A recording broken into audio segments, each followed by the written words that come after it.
Olá pessoal, paz e bem, como vão? Espero que vocês estejam realmente se cuidando diante de tantos problemas de saúde que estamos tendo, especialmente a questão da pandemia do Covid-19.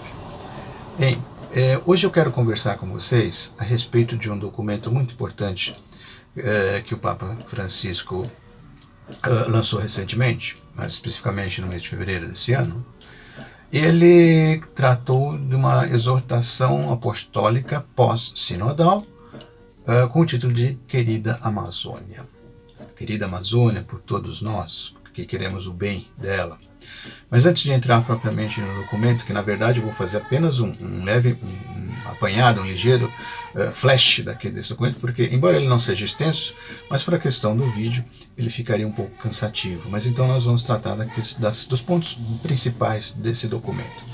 Mas antes de tratar exatamente da questão de documento em si, eu gostaria de talvez explanar o que seja uma exortação apostólica. Bom, apostólica simplesmente porque vem do Papa, que é sucessor dos apóstolos.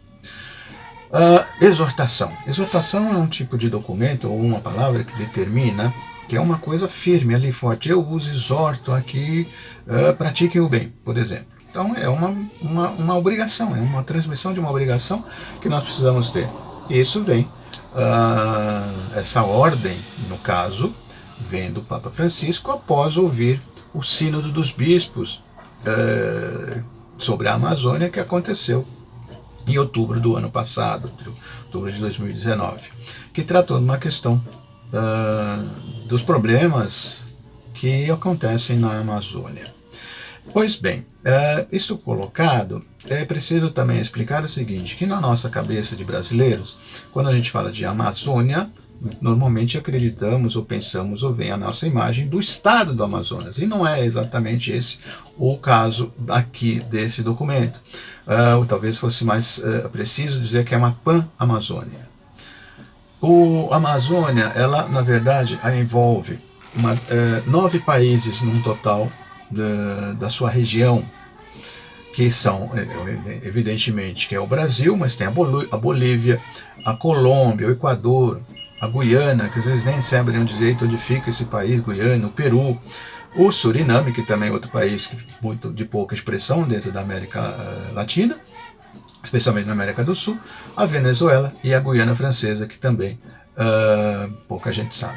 Além disso, dentro do Brasil, não é só o estado do Amazonas. Existe um termo que se chama de Amazônia Legal, que engloba vários estados do norte do Brasil e desce até o estado do Mato Grosso. Então pega Amazonas, Maranhão, Pará, Roraima, Acre e uma parte ali também do estado do Mato Grosso. Por que é que então você resolveu, a igreja, agora seria a igreja, voltar o olhar para esse pedaço do planeta, esse pedaço espetacular, fantástico do planeta? Pois bem, é uma região que tem sofrido muito com a sua depredação, com a sua exploração econômica, que tem levado à sua destruição. Então, por isso é que o Papa chama a nossa atenção para que nós olhemos com mais cuidado para essa região do planeta. Pois bem, o Papa começa então citando um documento anterior, na verdade um documento final desse encontro dos bispos, o chamado Sínodo dos Bispos, que tem o seu nome assim, Amazônia, Novos Caminhos para a Igreja e por uma Ecologia Integral. Ele não trata exatamente da totalidade desse documento final, mas dá algumas pinceladas dele, mas sugere, e como é uma exortação, sugerir não é exatamente a palavra, ele nos incita a ler esse documento na sua integridade. No entanto, não vamos tratar desse documento especificamente hoje, vamos tratar exatamente da exortação apostólica, porque é um documento mais direto. O outro é importante, sem dúvida, mas nós podemos tratar disso numa outra oportunidade. Então, ele nos convida a ler o documento final. Inicialmente, o documento ele trata de 4 sonhos que o Papa Francisco tem. O primeiro deles, ele sonha, e a gente sabe que sonhar é ter a perspectiva de que isso venha a acontecer. Não é um sonho elaborado enquanto você dorme, não. É um sonho que ali você quer que seja desta forma, quer dizer, que as coisas que caminhem para que aquilo se realize. E o primeiro sonho dele é que a Amazônia lute pelos direitos dos mais pobres, dos povos nativos, dos últimos ali, para que as suas vozes sejam ouvidas e atendidas. Não é só a gente ouvir o que estão reclamando, o que estão pedindo, mas é que o pedido deles seja atendido. Qual é o pedido deles? Nós vamos ver um pouquinho daqui, mais para frente um pouquinho. Pois bem, então esse é o primeiro sonho do Papa Francisco. O segundo sonho é que a Amazônia preserve toda a riqueza cultural. Ali não é uma riqueza apenas de árvores, de flora e fauna, né, de animais e vegetação, mas tem uma riqueza cultural ali porque dos povos que ali vivem. Centenas de povos que vivem ali, né? Então, manter essa riqueza cultural que caracteriza a própria Amazônia e que brilha em tão variada beleza humana. Entendeu? Uma beleza humana impressionante que tem aquela região. Além disso, quer dizer, o terceiro sonho é que se guarde com muito zelo a sedutora beleza, olha que palavra, a sedutora beleza que a adorna. Quer dizer, que nós tenhamos o cuidado de preservar aquilo, preservar toda aquela área. Aí vocês podem até me perguntar, mas Jário, como é que nós vamos preservar? Nós estamos aqui no sul do país, no sudeste, tão longe. Nós vamos entrar nessa questão também. O quarto sonho que ele coloca logo no início do documento vai tratar assim que as comunidades cristãs, né, sejam capazes de se devotar, né, se envolver e encarar de tal modo na Amazônia, quer dizer, encarnar de tal modo na Amazônia, que deem à igreja novos traços amazônicos. A igreja local tenha traços amazônicos. Não vamos apenas colocar uma igreja, daquela igreja que nós temos o sentido dela ali, o romano no sentido pleno, mas não, obviamente que o culto, inclusive isso o documento cita, quer dizer, pode ter um culto próprio, ou melhor, um rito próprio dentro da região amazônica. E assim como tem outras igrejas cristãs também, ligadas ao Vaticano, ligadas ao Papa, mas que têm o seu culto próprio. O maronita, por exemplo, é um caso. Né? As igrejas africanas, por exemplo, também têm um rito próprio, sem perder a beleza do rito romano.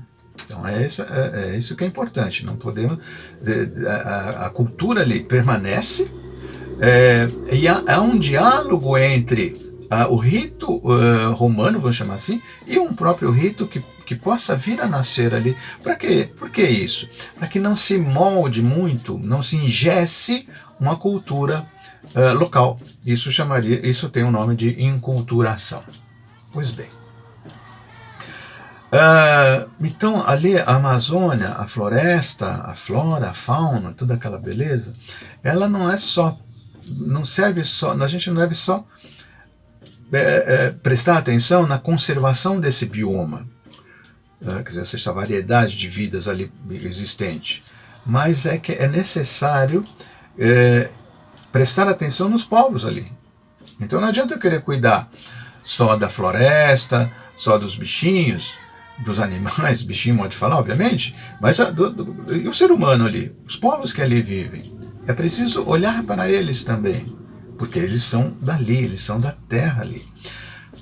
Para nós que moramos na cidade grande, ou temos a vida urbana, é um pouco mais difícil a gente conseguir conceber a questão de que nós pertencemos à natureza.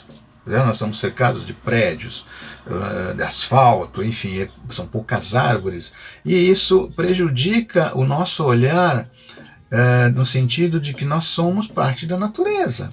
E os povos ali que vivem ali, e quando a gente fala povos amazônicos, não pensem só nos indígenas, não. Porque ali tem os ribeirinhos, tem os quilombolas, tem os afrodescendentes também. Então, quando a gente fala disso, dos povos da Amazônia, não se refere apenas aos índios. A cabeça da gente vem, só tem índio lá. Não, não tem só índio, não. Não tem só índio, não. Tem bastante, mas não é só índio que tem lá. Então é preciso, além de cuidar da natureza, daquela riqueza toda, lembrar que também o ser humano ali presente também faz parte daquilo, ele é integrante ali.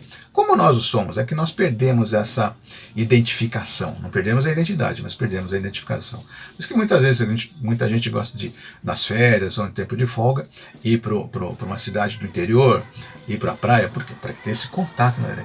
É intrínseco de cada ser humano, é dentro de cada pessoa isso, e tá lá. A gente não tem consciência disso, mas ela está sempre buscando uma forma de se colocar para fora, de se entrar em contato com a natureza de fato. Porque nós também somos natureza. Vamos lembrar que viemos do pó, da terra, né? Deus sopra ali na narina do ser humano e nos dá a vida, esse ar que respiramos, a rua. Bem, e o que acontece lá então? O que está acontecendo lá? Muita madeireiras, destruindo a floresta, destruindo. De 2019 para cá, já se destruiu muito mais do que em anos anteriores. Então, as madeireiras estão aproveitando, como diz lá o nosso famigerado ministro, a boiada está passando sim, infelizmente. E pouca gente tem consciência disso, e as que têm consciência lutam, mas não não tem uma expressividade tão grande.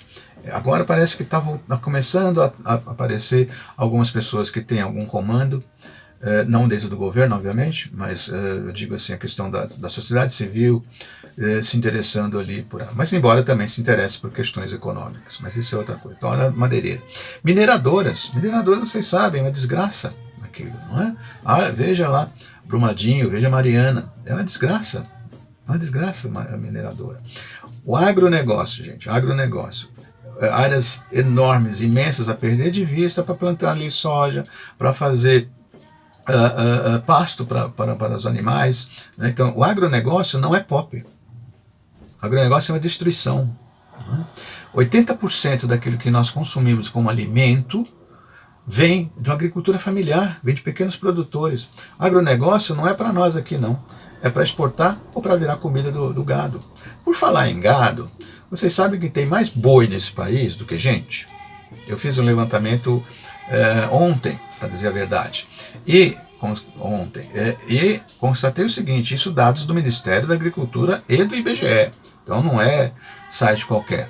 Segundo o site da Agricultura, eu vou até dar a data que eu levantei esse dado, que foi no dia 17 de julho de 2020, contabilizava-se mais de 222 milhões de cabeças de gado.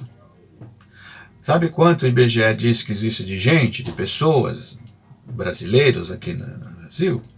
211 milhões. Então são 11 milhões a mais de boi do que de gente. Eu não tenho o meu, alguém deve estar com mais lá, então eu não tenho nenhum boi comigo. Nem sei se deveria ter, enfim. Então, o que acontece também? As hidrelétricas também, ali, que começam a querer se instalar naquela área por causa da riqueza de águas, não é? Mas temos outras fontes de energia renováveis e que não causam tantos problemas. Uma hidrelétrica causa um problema terrível na área em que ela é construída, porque ela alaga uma enorme parte, né, desaloja várias pessoas, destrói a natureza ali, porque não adianta que vai pegar o bichinho dali para outro lugar, que não vai funcionar desse jeito. As pessoas que ali moram são desassistidas, elas malemar têm uma casinha e toda a sua cultura, toda a sua história vai por água abaixo, literalmente. Pois bem, e o que acontece então com essas invasões de madeireira, hidrelétrica, mineradora, agronegócio que não é pop? os indígenas, os ribeirinhos, os afrodescendentes, enfim, todo aquele povo, os quilombolas, né, que ali moram, que ali vivem nessa área toda. E vamos ter na cabeça que não é só Brasil, tá? É uma área enorme. Que, pega no mapa lá, vocês vão ver que o tamanho dessa Amazônia, como é grande. Então, o que acontece com esse povo? São expulsos da sua terra, do seu espaço, da sua cultura, da sua raiz. E para onde vão? Para onde vão? Ora, vão para as periferias da cidade, urbano. Tem a ver com a cultura deles? Nenhuma, nada a ver, nada a ver. Isso então vai criar o quê? Pobres, miseráveis. Então, cuidar da natureza é também uma questão social. É uma questão social. Muito bem. Eu só queria chamar a atenção para isso então. Quer dizer, o que acontece ali é uma injustiça e é crime. É um crime muito grande que tem ali. Então, é preciso a gente se indignar com aquilo que está acontecendo lá. Se indignar e pedir perdão. Aliás, o Papa Francisco, quando esteve lá em Maldonado, Porto Maldonado, quando ele fez a visita aqui na América do Sul, em 2017, ele pediu perdão pelas atrocidades que os próprios missionários lá atrás, lá do século XVI, XVII, praticaram aí com os povos nativos, com o povo originário da terra. Né? Então, e a própria igreja também. A própria igreja também causou danos ali. Então, por isso que ele também pede perdão. Né? Existe muita corrupção ali, existe uma corrupção terrível, inclusive dentro até de alguns membros da igreja, não é a igreja, membros da igreja, que aceitam doações em troca do seu silêncio, para não exercer o seu papel de profeta, de acusar aquilo que está errado, de acusar aquilo que deve ser consertado ali, de não agredir a flora, a fauna e o ser humano naquela área.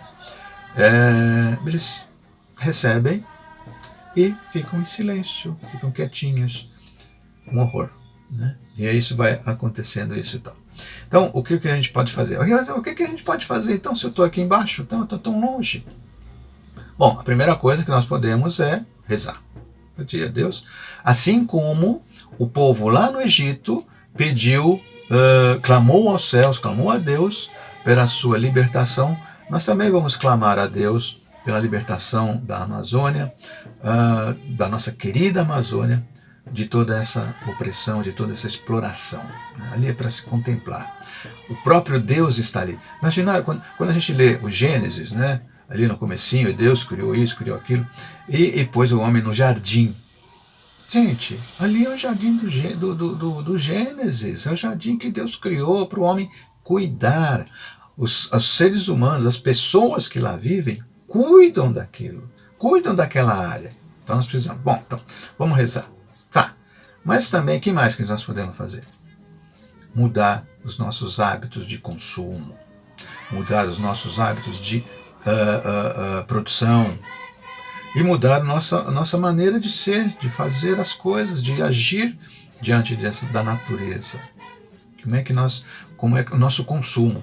Aliás, tem um vídeo anterior meu, que a descrição vai aparecer aí embaixo nos comentários, que eu trato da questão de acumular as coisas, que agride também a natureza, de forma muito profunda. A gente não percebe isso. Então vamos pensar no nosso modo de vida, como é que nós estamos tratando tudo isso. Né? Eu teria muito mais coisas aqui para tratar da questão desse documento, que são bastante interessantes que nós penetrássemos. Mas isso a gente pode tratar num outro momento, de uma outra forma. Eu só gostaria então de que vocês prestassem muita atenção na questão da Amazônia, que olhassem para ela com carinho, como querida Amazônia mesmo. Elevem aos céus uma oração por elas e repensem o que é que nós podemos fazer, o que é que cada um de nós pode fazer para amenizar o problema lá. A questão não é só de reciclar o nosso lixo, a gente faz isso, mas talvez seja antes disso, na outra ponta. Não consumir, não comprar, diminuir o nosso modo de viver. Como é que nós estamos dentro desse planeta? Eu vou chamar a atenção para vocês, para quem ainda não tem filhos, para quem tem filhos, para quem tem netos e para quem tem bisnetos. como é que nós vamos deixar este planeta para essas pessoas que virão após nós. Que culpa nós vamos carregar perante eles, das gerações futuras, daquilo que nós fizemos com o planeta, ou não fizemos, não cuidamos. Gênesis 2, versículo 15. O homem foi colocado para cuidar, não explorar, cuidar do jardim, da criação com C maiúsculo. É isso, gente. Um beijo no coração de vocês, fiquem na paz, mas reflitam tudo isso que nós estamos fazendo com o nosso planeta, especialmente com uma área tão próxima de nós, a querida Amazônia. Um forte abraço.